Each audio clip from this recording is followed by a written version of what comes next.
Ha, uşaqlar. Romada biz şeye kimi keçmişdik? Qıraq qardaşların islahatına qədər keçmişdik. Düzdür? Ora qədər sizə aydın oldu. 2 nəfər var. Tiberi qıraq. Buraları biraz yaxşı dinləyin. Mürəkkəb məsələləri var burada. Bir də var qayqıraq qardaşları. İlləri eramızdan əvvəl 133-cü il Tiberi qıraq, eramızdan əvvəl 123-cü il qayqıraqdır. 2 qardaşdır. Yadımıza gəlir, Romada plebeylərə çox güzəşt edildi.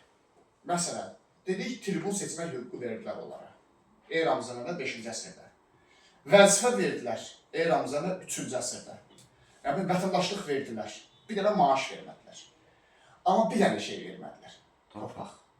Eyni problem Afinada var idi. Kəndlərin torpaq problemi. Halbuki kəndin ən çox istədiyi torpaqdır.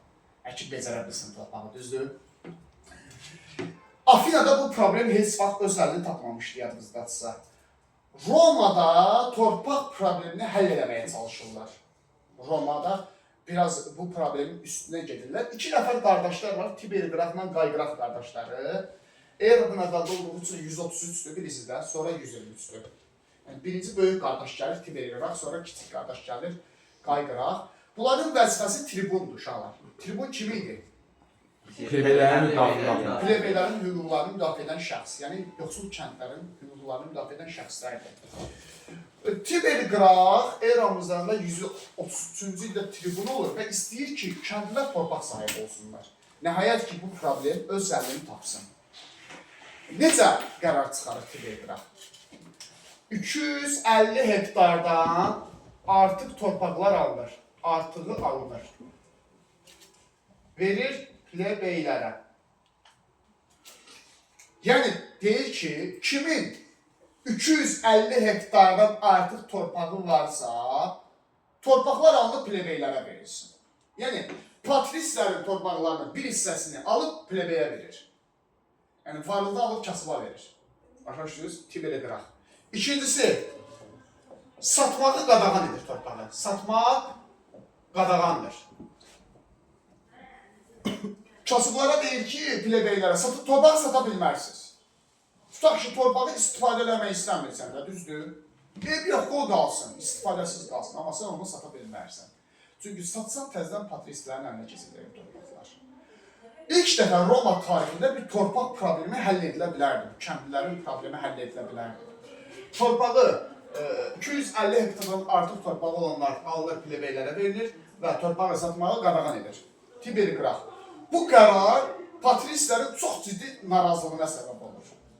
Patrislər ciddi müqavimət göstərirlər. Niyə? Çünki kim torpağını itirmək istəyər? Düzdür? Ciddi bir etiraz edirlər patrislər. Çünki deyir ki, bax biz hər üzü güzəşt elədik plebeylərə, amma da torpağımızı vermək istəmərik. Amma etiraz eləsələr nə olacaq? Heç də. Çünki Tiberi qıraq vəzifəli şəxsdir, tribundur. Qanun verib icra olunmalıdır. Və verdiyi qanunda icra olunur. Yavaş-yavaş torpaqlar patrislərdən alınıb plebeylərə verilməyə başlanır və bu proses 10 il davam edir. İlk dəfədir ki, qədim dövrdə kəndlilərin torpağı olur. Kəndlilər və Tiberi qırağı çox sevirlər ki, nə gözəl, bizim torpağımız olur da, torpaq sahibi olmağa başlayırıq. Və bu proses bir müddət bu axarda davam edir. Amma eramızdan da 123-cü ildə Tiberi qırağı suiqəsdən öldürürlər. Güya adını qoyurlar ki, Tiberi qıraq padişah olmaq istəyib. Bunu padişah olmaqda günahlandırırlar, suiqəsini öldürürlər. Keçən sual. Hə, düzəysən, keçən il may qəbul sualıdır. Və həm də axı respublika dövrüdür, padişah olmaq olmaz burada, düzdür? Və Tiberi qıraq öldürülür, eramızdan 123-cü ildə yerinə gəlir qayqıraq. Qardaşı xalq tribunu seçilir. Qardaşı gəlir yerinə, qardaşı gələn kimi neyinir? Tədbiri davam etdirir. Tədbirlər davam edir. Yəni, qardaşın tədbirləri davam edir. Yenə qayqıraqın dövründə torpaqlar varlıqdan alınıb kasıba verilməyə başlanır. Qardaşı necə, o da elə. Amma qayqıraq biraz da irəli gedir. Ucuz taxıl paylayır. Dövlət ambarlarını açır, oradan yoxsullara ucuz taxıl paylayır. Bu qardaşından da əlavə tədbirlər həyata keçirir. İndi fərqlərinə bax, Tiberi qıraq eradan 133, qayqıraq eramızdan 123. Tiberi qıraq ilk dəfədir ki, varlılardan torpaq alır, kasıblara paylayır, o torpağı satmağı qadağan edir. kasıblara, yəni plebeylərə. Sonra eramızdan əvvəl 123-cü ildə ölümündən sonra qayqıraq gəlir, tədbirləri davam etdirir, üstünə ucuz taxıl paylayır dövlət anbarlarına. Qayqırağı da eradan əvvəl 123-də öldürürlər. Elə 123-də gəlir, tədbirləri keçirir, 123-də də bunu öldürürlər. Qardaşı kimi bu da suiqəsdən öldürülür. O niyə?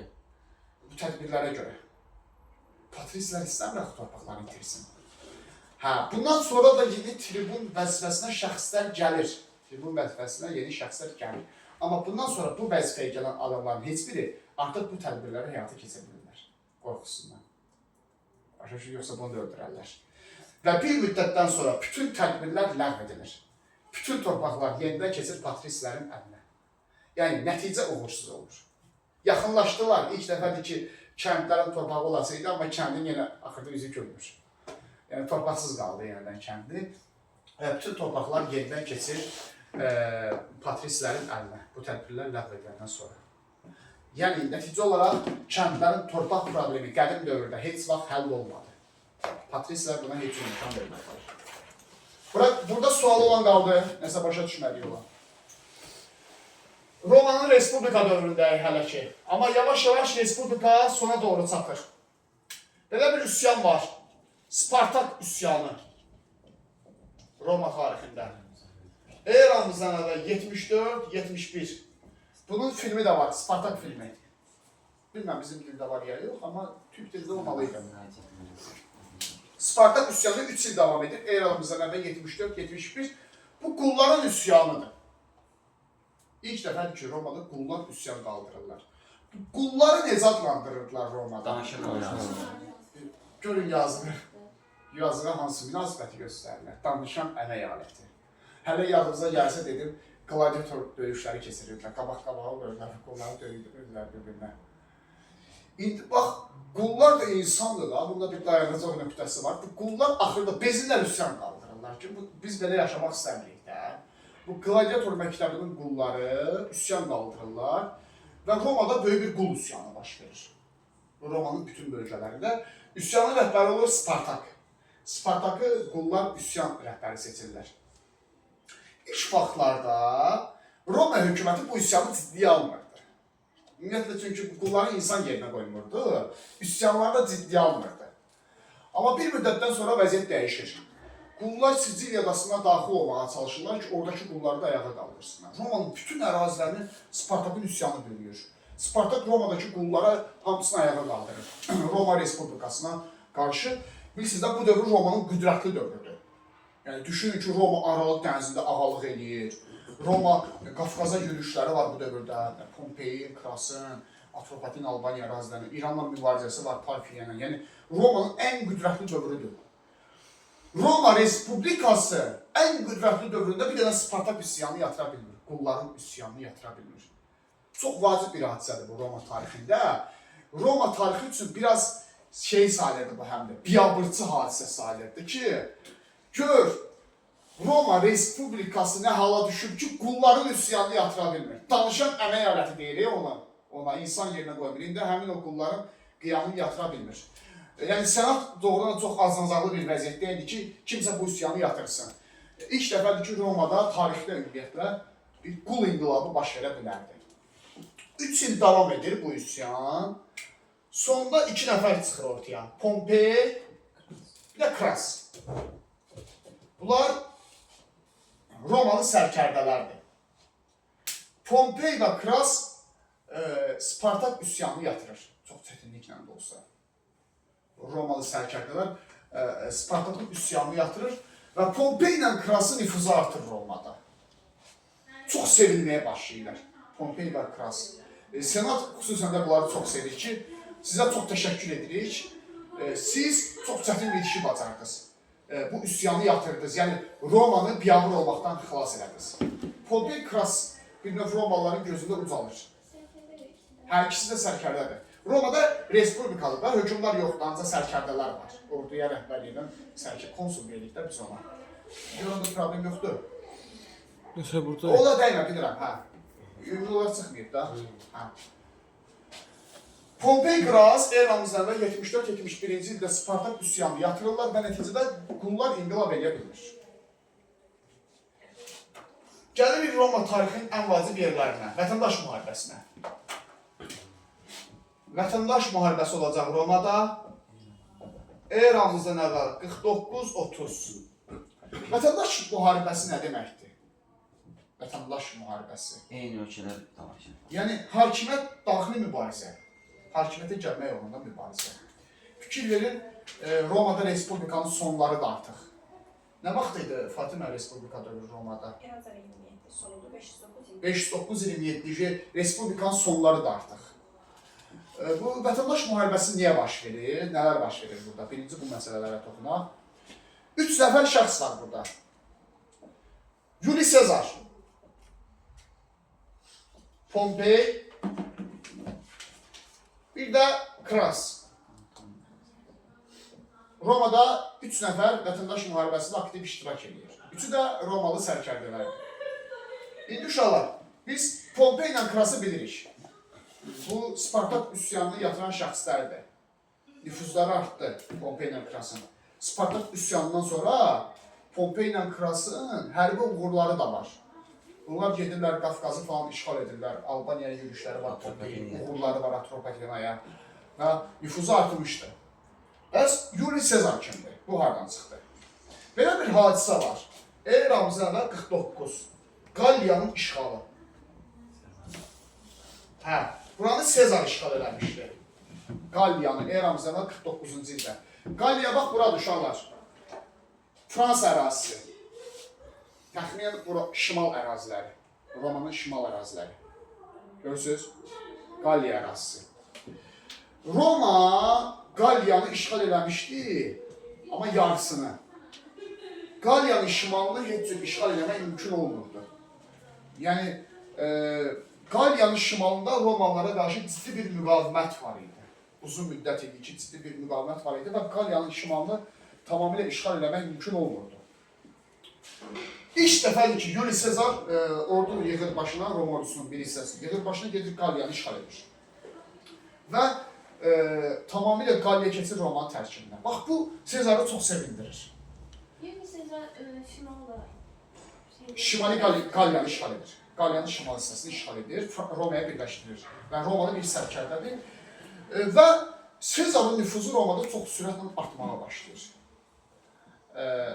Senat o qədər sevinir ki, bu xəbərə, bunu əlamətdar bir hadisə adlandırır ki, biz 25 ildə, 30 ildə Qalliyanı tuta bilmirdik ki, sən getdin Qalliyanı işğal elədin. Və bir də müzəffər gözündən görünür də Yuli Sezar, başa düşdünüz? Qalib bir komandan kimi görünür Yuli Sezar xalqın gözündə. Senat bilirsiniz də, Respublika dövründə ən əhəmiyyətli vəzifədir. Maliyyə, sülh və müharibə məsələlərinə baxırdı. Senat məktub yazır Sezara. Qeyd edir ki, sən Qalliyanın canişini ol. Yəni, Qalliyanı verirəm sənə. Yəni, sən heç bir Romalı sərkərdənin eləyə bilmədiyi bir işi bacarmısan, Qalliyanı tutmuşsan, Romaya birləşdirmişsən. Sən Qalliyanın canişini olursan bu gündən sonra, ürəyin istədiyin kimi Qalliyanı idarə edərsən.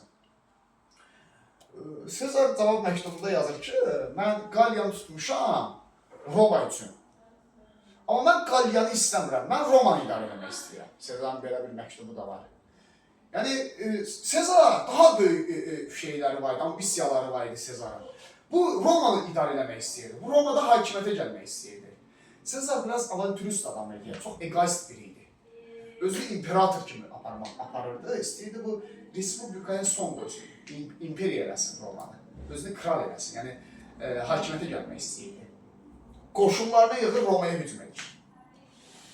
Yəni, bu faktiki dövlət çevrilişidir də. Əslində Romalıdır bu. Bu, senatın göstərişlərinə əməl eləməlidir. Xalq yığıncağının qərarlarına əməl eləməlidir. Gedir, Qalliyanı işğal edir, indi orada qoşun yığır, gəlir Romaya, Romada hakimiyyəti ələ keçirməyə. Senat Pompey ilə Krası çıxarır Yuli Sezarın qabağına, Romanın girişində. Sezar ikisinə də qalib gəlir. Pompey ilə Kras yaşlanmışlar, ağsaqqal idilər. Bunlar 70-ci illərdən var. Sezar da cavan oğlandır, əskərləri də yaxşıdır, öz təlim falan keçib əskərlərinə. Sezar hər ikisinə qalib gəlir, Pompey ilə Kras öldürülür. Sezar gəlir, girir qoşunlarla bir yerdə Romaya. Sezarın nüfuzu o qədər çox artır ki, heç kəs Sezarın əleyhinə bir söz deyə bilmirdi. Və hamılar çox Sezardan qorxmağa başlayır. Yuli Sezar diktatorası başlayır Romada. Yuli Sezar diktatorluğu. Eramızdan əvvəl 49-44. Yuli Sezarın diktator dövrüdür Romada. 49-cu ildə Romada faktiki hakimiyyət ələ keçir 44-cü ilə qədər. İndi Yuli Sezarın məqsədi nədir? Monarxiya yaratmaq. Yəni respublikaya yavaş-yavaş son qoyub, yavaş-yavaş Romanı imperiya eləmək. Özü də ki, Romanı imperator olsun, monarxiya yaratsın. Amma bunu yavaş-yavaş eləsin. Diktator nə deməkdir? Diktator. Yəni tək başına hakimiyyətdədir. Məsələn, Yuli Sezar elə bir sərt idarə etmə sistemi yaradır ki, Romada. Kimsə Sezar əleyhinə nəsə desəydi, onu həbs elətdirəcək. Nə bilim, Sezar xoşu gəlməyən adamları ürəyi istədiyi vaxt öz adamları tərəfindən öldürtdürürdü. Belə bir sərt sistem qurur. Qatı sistem qurur Romada. Orada yazılır Yuli Sezarın diktator olduğunu göstərən xüsusiyyətlər. Birincisi, şəkillərini pulların üstünə vurdurulması. Şəkillərini pulun üstünə vurdurur. Güya özünü insanlara göstərmək istəyir ki, bax, mən normal biri deyiləm də, mən böyük bir insanım da, yəni siz məni digərləri kimi görə bilmərsiniz. İkincisi, heykəllərinin Roma tanrılarının heykəlləri ilə yanaşı qoyulması. Orada belə bir şey var. Heykəllərini düzəldir, apar tanrı heykəllərin yanaşı qoyulur. Neyiniyir? Özü tanrı səviyyəsinə qaldırır Sezar. Özünü ilahiləşdirir. Bütün diktatorlar belədir də, özünü əlçatmaz biri hesab edir. Güya xalqa göstərmək istəyir ki, bax, mən olmasam, Roma dağılar. Romada hər şey məndən asılıdır. Bu iki dənə xüsusiyyət Sezarın diktator olduğunu göstərirdi. Hamı da Sezar əleyhinə nəsə deməyə qorxur. Orada maraqlı bir hadisə baş verir. Eramızın 44-də Sezar öldürüləcək. Yəni, heç də hər şey Sezarın düşündüyü kimi olmur. Eramızın 44-cü ildə bunlar yığılışıblar xalq yığıncağında, oturublar, müzakirələr gedir. Bunlar olmuş hadisələrdə. Sezar da ən başda oturub. Ən başda oturub, hamıya nəzarət edir xalq yığıncağında, müzakirələr vaxtı. Birdən orada nəsə dava düşür. Dava düşür, nə bilim, biri birinə yumruq vurur, biri birinə təpik vurur. Sezar buna çox qəzəblənir, yaxın adamlarını göndərir ki, gedin onlara ayırın, bunlar kimdir mənim yanında dalaşırlar. Amma bunun hamısını senat planlamışdı. Gedirlər ayırmağa, Sezar da ayağa qalxır, bunlara qışqıranda, Sezarın ən yaxın dostu var, uşaqlıq dostu. Brut, kitabda adı verilir, Brut. Sezarı xəncərin arxasından vurur. Özə 23 xəncər zərbəsindən. Qoy garanti olsun, dövürsün. Orada Sezar yıxılır yerə, hətta Brutun yanına yıxılır. O Latıncadan məşhur bir söz var. Bunlar Latındılar axı. O bir söz var. Et tu Brut, sən də mi Brut? Yəni, Sezar deyir ki, mən bilirdim ki, hamı məni öldürmək istəyir. Mən bilirdim ki, məni sevməyən çoxdur. Hamıdan gözləyirdim, amma səndən gözləmirdim. Doğru da Brut... Dostun onu arkadan vurur. İndi bizim kitablarda biraz Brut'u xain obraz kimi qələmə vururlar da, arxadan vuran obraz. Amma Avropada biraz vəziyyət fərqlidir. Avropalılar Brut'u əsl qəhrəman obraz kimi görür. Doğrudan da elədir. Brut çox vətənpərvər bir obrazdır. Doğrudan da sevirdi Sezarı. Uşaqlıq dostudur, yaxın adamı idi, ən yaxın adamı idi. Çok sevirdi. 20 sene sevirdi. Bax, Brut respublikasıdır. Ayxan, Brut respublikasıdır. Və Brut o qədər çox Roma respublikasını sevir ki, öz vətənini sevir ki, o şəxsi emosiyalarını qoyar kənara. Lazım gəlsə bəlkə atasını da öldürərdi. O qədər çox Romanı sevirdi. Fikirləri üst-üstə düşmürdü Brutla Sezarın. Hətta Brut dəfələrlə Sezara bildirmişdi ki, sən doğru yoluna getmirsən də, sən bizim dövlətimizi məhv edirsən. Bu yolun axırı yaxşı olmayacaq. Sən respublikaya son qoyursan, Sezar elə deyildi amma. Sezar istəyirdi respublikaya son qoysun. Brut da ki, neydir? Respublikanı xilas edir əslində bu addımdan. Müəyyən qədər də olsa xilas edir. Elə həmin yerdə Brutu da öldürəcəklər. Sezarın digər adamları, ikisi də yan-yana ölür. Amma Brut respublikanı bir müddətlik də olsa xilas edir. Buradan Sezar ölür. Yəni, heç də Sezarın düşündüyü kimi olmur. Hamısını eləyən senat edir. Senat respublikanı bir müddət xilas edəmir. 44-də ölür, Brut tərəfindən. Sezar ölür. Brut öldürür. Brut gəlir hakimiyyətə. Yox, Brut da ölür, Brutun onsuz da hakimiyyətə gəlmək istəyir. Eyni vaxtda ölür. Sezar ölür. Sezar öləndən sonra hamı düşünür ki, yəqin ki, Roma Respublikası xilas oldu. Amma elə olmur. Dağılır ondan sonra. Elə olmur. Çünki Sezar öləndən sonra Sezarın başqa tərəfdaşları var idi, 2 nəfər. Biri Octavian August, bir də Antoni. Bu dəfə bunlar mübarizə aparırlar öz aralarında. Bu dəfə bunların nüfuzu artır. Bunlar öz qoşunlarını yığırlar başına, hakimiyyət uğrunda Romada mübarizəyə başlayırlar. Yazır o İsmail. Bəli. Hə.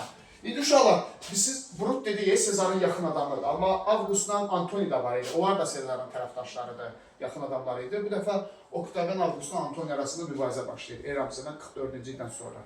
Yadınızdadırsa Antoninin adını Azərbaycan tarixində də çəkirik. Atropatenaya Fransa yürüyüşü zamanı. Eramızdan 36. Hə, yəni Antoni nüfuzu düz orada düzmüşdü, amma nüfuzu artırdı Antoni. Həmin Antoni. Hə, həmin Antoni idi. Octavian Augustun tərəfdarları biraz daha çox idi. Roma daxilində Octavianı dəstəkləyənlər sürətlə artırdı. Antoninin nüfuzu aşağı idi. Axırda bunlar arasında çox gərgin bir mübarizə yaranır. Senat da qalıb bu mübarizənin ortasında. Və Antoni qaçır Misirdə gizlənir. Octavianın əlindən qaçır Misirdə gizlənir. Orada Misir şəhzadəsi var, Kleopatra. Məşhur şəxs. Gedir ondan ailə həyatı durur. Antoni. Avqustda axırda bütün qoşunlarını yığır, üzür Misirə hücum edir. Antoni məğlub eləmək üçün. Romada heç kim qalmıyor. Pompey yoxdur, Sezar yoxdur, Brut yoxdur. Hamı ölübdür, axırda bu 2 nəfər qalıbdır. Deməli, Avqust qoşunlarını yığır, Antoni üstünə hücum edir Romaya, Misirə. Misirin girəcəyində bir döyüş baş verir. Eramızdan 31-ci ildə Aksi döyüşü, məşhur bir döyüşdür. Burada Octavian qalib gəlir Antoniyə. Antoni öldürülür Octavian tərəfindən. Octavian deyir, gəlmişkən Misiri də tutun. Misirə kimi gəlibdir. Girir qoşunlarla bir yerdə Misiri də tutur. Kleopatranın qoşunlarına məğlub edir. Hətta Kleopatra həmin vaxtda Antonini satır. Antonini satır, sonra Kleopatra buna evlənmək təşkil edir. Hə. Satır orada. Hə, hətta Avqustla evlənmək istəyirlər bir ara Kleopatra ki... Avqust güclüydü. Hə, görür adam Misiri tutur. Ona görə. Yanımıza gəlir eramızdan elə 30. Misir Romanın əyaləti olur, keçir Romanın tərkibinə. Şeydə keçmişdik, Misir tarixində keçmişdik. Həmin hadisə budur da, Misir Romanın tərkibinə daxil olur. Əslində Kleopatranın məqsədi buydu ki, Misirin müstəqilliyini qoruyub saxlaya bilsin. Başa düşdüm, Antoni falan çox da vecinə deyil. İstəyirdi ki, Antoni öldü, deyəcə həmin öldü. Əsas odur ki, Octavianla münasibətlərimi yaxşılaşdırım ki, Misirin müstəqilliyini qoruyub saxlayayım da, yəni dövlət kimi edə bilim. Avqust uşaq deyil, təbii ki, ona imkan vermir. Misiri birbaşa Romanın tərkibinə qatır. 3 il gəzir Misirlə, eramızdan 27-ci ildə qayıdır Romaya. Romaya qədində heç kəs qalmamışdı. Rahatlıqla öz başına tacı qoyur, Roma Respublikasına son qoyur. Romanın imperiya elan edir. Bununla da başlayır Romanın imperiya dövrü. Bu oldu Roma Respublikası dövrü. Sonra olan qaldı Roma Respublikasına bağlı. İndi başlayır Romanın imperiya dövrü. Eramızdan əvvəl 27, bizim eranın 395-ci ili. Roma imperiyası dövrüdür. İndi ortaya bir sual çıxır. Testlərdə də olmalıdır bu sual. Niyə Roma Respublikası süquta uğradı? Fikir verin, Roma Respublikası 500 ilə yaxın mövcud olub. 509-dan 27-ci ilə qədər. Və Respublika qüdrətli bir respublikaydı da, Roma Respublikası. Mədəni bir respublikaydı. Bayaq, keçən dəfə biz dərsimizdə demişdik, bunların möhtəşəm sistemi var idi. Qanunları var idi, ideal bir sistemi var idi. Necə oldu ki, Roma Respublikası belə tənəzzül elədi. İmperiya girməmişdən qabaq. Daxili çəkişmələr baş verdi, amma bir məsələ var da. Necə oldu ki, Senat bu boyda Respublikanın çökməsini qarşısını ala bilmədi. Bunun səbəbi yazarsınız. Eramızda 2-ci əsr. Romada muzlu ordunun yaranması idi. Muzlu ordu yaranır Romada. Yəni Respublika dövründə idi bu hadisə. Romada muzlu ordunun yaranması eramızdan əvvəl 2-ci əsrdə baş verdi. Respublikasının dağılması haqqında. Hə, tənəzzüllüdür. Roma Respublikasının tənəzzüllü. Muzlu ordu. Muzlu. Muzlu ordu. Muzlu. Muzlu ordu nə deməkdir uşaqlar? Biri var icbari xidmət, biri var könüllü xidmət. Məsələn, icbari hərbi xidmət nə deməkdir? Vaxtın gəlir gedirsən əsgərliyə, nə bil döyüşməyə. Bəlkə də İstəmirsən ha, Rus məcbur götürürlər aparırlar sən döyüşməyə. Sən indi kimə daha çox xidmət edəcəksən? Qanunlara yoxsa komandirə? Daha çox qanunlara. Ya, əslində qanunlara. Bir də var muzlu ordu. Muzlu ordu nədir? Pullu ordu. Pulun var, özü ordu saxlayırsan. Başa düşdün? Təsəvvür et, pulun var, ürəyi istəyən qədər. Gedirsən, hamıya silah parlayırsan, tutaq ki, özünə ordu yaradırsan. Romada belə idi, Eramızdan 2-ci əsrdə. Bax, muzlu ordunun yaranması Roma Respublikasının ən böyük səhvi idi. Çünki Sezar kimi, Pompey kimi, Kras kimi adamlar gedirlər, haranızı tuturlar, çətinliklə də olsa, pul qazanırdılar, sonra özlərinə ordu yaradırlar. Pulla adama, əskərə pul verirdilər, öz adamı edirdilər. İndi bir məsələ var. Muzlu ordu Senatın göstərişlərinə əməl edəcək, yoxsa Sezarın göstərişlərinə əməl edəcək, ya Pompeyin? Söz olsun. Çünki pulun nə olur axı? Başa düşdün? Həmişə belədir. Sən harada pul alırsansa, maaş alırsansa, oran əmirlərini qeyd-şərtsiz yerinə yetirəcəksən, düzdür? Sənin üçün ikinci növbədə o tanımadığın qəbul senat olacaq. Ona görə də Sezar, tutaq ki, Pompey göstəriş verəndə kəsgərlərinə gedin Romanı tutun. Əskər gedib tutmamalıdır Romanı. Çünki bu ödərxənidir. Amma əskər qulaq asmırdı, nəyini lazım, pulunu alır o. Gelir Romanı tuturdu. Yəni, muzlu ordunun yaranması Roma Respublikasının tərəzzünün ən böyük səbəbi idi. Sonra da oldu vətəndaş müharibələri, vətəndaş müharibəsindən qalib ayrılan Oktavian Avqust oldu. Deməli, ilk imperator kim olur Romada? Yox, Oktavian Avqust. Roman ilk imperator oldu, Oktavian Avqust. Başqa bir şey öyrənmirik Oktavian Avqust. Başqa bir Roma imperatoru olacaq. Mark Trajan. Hakimiyyət dövrü olub 98-117. Mark Trajan hakimiyyət dövrüdür. Bu da olacaq ən qüdrətli Roma imperatoru. Deməli, Oktavian Avqust ilk Roma imperatorudur. Mark Trajan ən qüdrətli Roma imperatorudur. Artıq Romada imperatorlar dövrü başladı. Gəlirik əsas məsələyə. Mark Trajanın işğal etdiyi ərazilər testlərdə düşür. 4 dənə ərazidir. Ərəbistan. Hə. Roman əraziləri xeyli genişlənir imperiya dövründə, Mark Trajanın dövründə. Xəttə yox, baxın. Tez şeydə baxın, inşallah, xəritədə. Atlasda baxın, Mark Trajan Ərəbistanı işğal edir. Ərəbistan aradır. O qırmızı dənizlə Ərəb dənizinin arası. Var orada xəritə. Riyadın yanı. Bax, bura baxın. İranın yanıdır, yaşlı olan yer. Ərəbistan. Böyük əraziyə malikdir özü Ərəbistan. Ərəbistanı işğal edir. Mesopotamiyanı işğal edir. Mesopotamiya haradır? Bu Suriya, Fələstin, İraq və əraziləri işğal edir. Sonra Kiçik Asiyada Kilikiya, bu ilki Türkiyə tərəfləri işğal edir. Buradan belə gəlir. Kiçik Asiyada Kilikiya, Mesopotamiya, Səudi Ərəbistan. Bir də Parfiya dövləti var idi. Yadınıza gəlir. Fars mənşəli İran dövləti. Parfiyanın paytaxtı Ktesifonu tutur. Amma axıra qədər orada qalanmır. Üsyan baş verdiyi üçün oranı tərk edir. Ktesifon sonrası səndən paytaxt olur. Hə. Aysa. 4 dənə ərazini işğal edib. Mark Trajan işğalları. Yəni Mark Trajan dövründə Romanın əraziləri xeyli genişlənir. 115-117-ci illərdə işğalları. Buna görə də Mark Trajanı Romanın ən qüdrətli imperatoru adlandırılır. İlk imperator Oktavian Avqustdur, ən qüdrətlisi Mark Trajandır. Konstantin Romanın başqa bir məşhur imperatorudur 4-cü əsrdə. Bunun filmi də var. Biraz bu dövrə aiddir o film özdə, Konstantin filmi. Hristiyanlıq dövlət içindədir. Hə. 313. Hristiyanlıq dövlət kimi olur. Hristiyanlıq rəsmi olur Konstantinin dövründə. Şolar, Hristiyanlıq 1-ci ildə yaranmışdı, elə 1-ci əsrdə. İsa Peyğəmbər tərəfindən. Amma Hristiyanlıq yarananda Yayılmamışdı. qadağa var idi ümumiyyətlə. Hristiyanlığa qadağa var idi, Hristiyanlığı yaymaq olmaz. Hristiyan dininə mənsub olan şəxslər təqib edilirdi.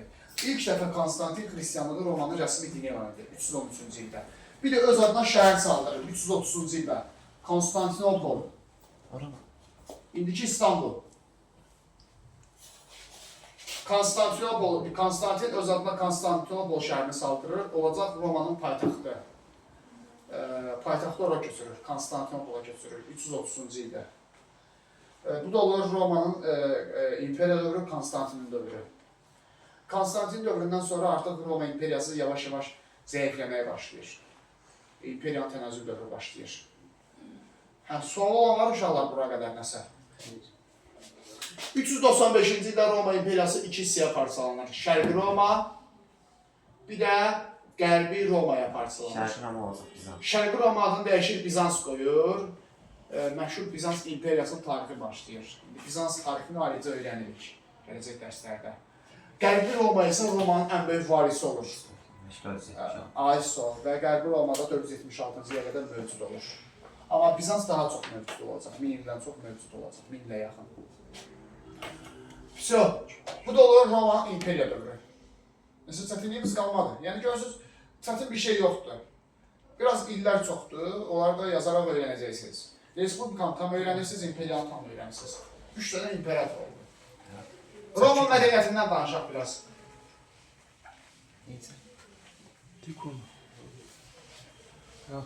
Roma imperiya dövründə belə bir anlayış var. Daxmalı qul, Ev olan bu. bir də kolon. Hə, daxması var idi, biraz var. Əvvəllər qula deyirdilər, danışan əmək alətləri. Yəni, ümumiyyətlə, insan münasibəti göstərilməli də. Respublika, imperiya dövründə biraz qullara münasibət yumuşuyur. Biraz onları nisbətən adam yerine qoymağa başlayırlar. Onları daxmalı qul adlandırırlar. Məsələn, daxmalı qul danışan əmək alətləri, ikisi də Romadadır. Deməli, padşahlıq və respublika dövründə danışan əmək alətləri deyirlər. İmperiya dövründə daxmalı qul deyirlər. Digər fərqi nədir? Daxmalı qulun qismən də olsa zadlığı var idi. Danışan əmək alətlərindən müqayisədə. Məsələn, daxmalı qulu öldürmək olmazdı. Əvvəl, amma şeyi öldürə bilirdin sən. Danışan əmək alətlərini sahibi öldürə bilirdi. Sahibi istəmirdi, qulunu öldürürdü. Amma daxmalı qulda elə deyildi. Romada qulların öldürməsi 2-ci əsrdən etibarən qadağan olunmuşdu. Yəni, sevməsən də qulunu öldürə bilməlisən, başa düşdünüz. Sonra daxmalı qul torpağı əkib becərirdisə, qazancının bir hissəsini, kiçik bir hissəsini özünə götürə bilirdi. Qalanını da sahibinə verirdi. Bir də kolon. Bunlar əslində qul deyil. Bunlar əkincilər, kəndlilərdir. Sadəcə bunlar müəyyən qədər yenə sahibindən asılı idilər. Yarım asılı, yarı azad idilər, belə deyək ki. Kolonlar da əldə etdiyi məhsulun bir hissəsini mənimsəyirlər, bir hissəsini sahibinə verirdilər. Bu, daxmalı qulundan kolonun oxşar cəhdidir. Əldə etdikləri məhsulun bir hissəsini mənimsəmələri. Amma təbii ki, kolon daha çox azad edir, daxmalı qulundan müqayisədə. Şəxsi azadlığı var idi en azından kolonun. Ailə məsələlərində falan tam özü azadlığı var idi kolonun. Sonra Roma mədəniyyətində nə var? Kolizey amfiteatrı. O Kolizey amfiteatrı kitabda şəkli var. Baxın ona mədəniyyət hissəsində. Görəcəksiniz yumru teatrda. Orada gladiator döyüşlərini keçirirdilər. Yığılışırdılar, otururdular, qulların döyüşünə baxırdılar. Sonra Romalılar betonu ixtira ediblər ilk dəfə. Terimlər, hamamlar deyirlər ona. İlk dəfə Romalılarda ixtira olunub. Terimdən işləyən necə hamamlar? Bu şeydə yekə hamamlar var. Şərqdə, yəni biraz şərq ölkələrdə çox da məşhur deyil indi. Sonralar orta əsrlərdə daha çox məşhurlaşmışdı. Bu ilk dəfə yəni Romada meydana gəldi, Avropada əslində Roma mədəniyyətinin məhsuludur. Sonra Mark Trajan, Romanın qüdrətli imperatoru, özünə Trajan sütunu qoydurmuşdu Dunay çayı hövzəsində. Sonra orada Romada var, sirk meydanı var, orada cıdır meydanı deyirlər, at yarışları keçirirdilər orada, belə maraqlı yarışlar keçirirdilər. Amma Olimpiya yarışları Yunanistandadır. 776 iki dəfə eramızın əvvəl. Onları qatışdırmayın. Burada sadəcə at yarışları idi, başqa yarış yox idi. Bir şey yarışdırdılar, bunları yarışdırdılar, qutardılar, indi keçlər atları yarışdırmağa. Başqa öyle bir şey yoxdur Roma mədəniyyətində. Roma Respublikasının bayaq biz tənəzzülünün səbəblərini dedik. Dedik, ən böyük səbəbin buzlu ordunun yaranması idi Romada. Onda Roma imperiyasının tənəzzülünün səbəbləri nədir? Çünki Respublikanın ayrıca səbəbləri var zəifləməsinin. İmperiyanın zəifləməsinin ayrıca səbəbləri var. Birincisi, iqtisadi böhran. Amma iqtisadi böhranlar bütün dövlətlərin zəifləmə səbəbidir. Çünki dövlətin gəliri azalırsa, pul azalırsa, o dövlət zəifləyəcək. Romada epidemiyalar baş verir, sonra müharibələr o qədər çox baş verir ki, istər-istəməz burada insan itkisi baş verir də. İnsanlar öldükcə, istər-istəməz vergi verən əhalinin sayı da azalır. Deməli, Romanın gəlirləri get-gedə azalmağa başlayırdı. Birinci səbəb iqtisadi böhrandır. İkincisi, orada qeyd olunubdur, German tayfalarının yürüyüşləri. German tayfaları Avropadan gələn barbar tayfalar idi. Hə, Vandallar, Oskotlar, Veskotlar, Germanlar hamısı birlikdə barbar tayfalar sayılır. Bu Afrikada olan bəzi mədəni cəhətdən biraz geridə qalmış tayfalar var idi ki, onlar kütləvi şəkildə Avropaya hücum edirlər. Roma həmin hücumların qarşısında dayana bilmir. Roma ordusu çünki zəifləmişdi. İqtisadiyyat o qədər zəifləmişdi ki, ordunu pul verib saxlaya bilmirdi artıq Roma. Ona görə də Roma imperiyası, Qərbi Roma, o Vandal tayfalarının hücumlarının qarşısında dayana bilmirdi. Ona görə də Qərbi Roma imperiyası parçalanacaq, sonra da süqut olmayacaq. Bu oldu Roma. Sual olan qaldı.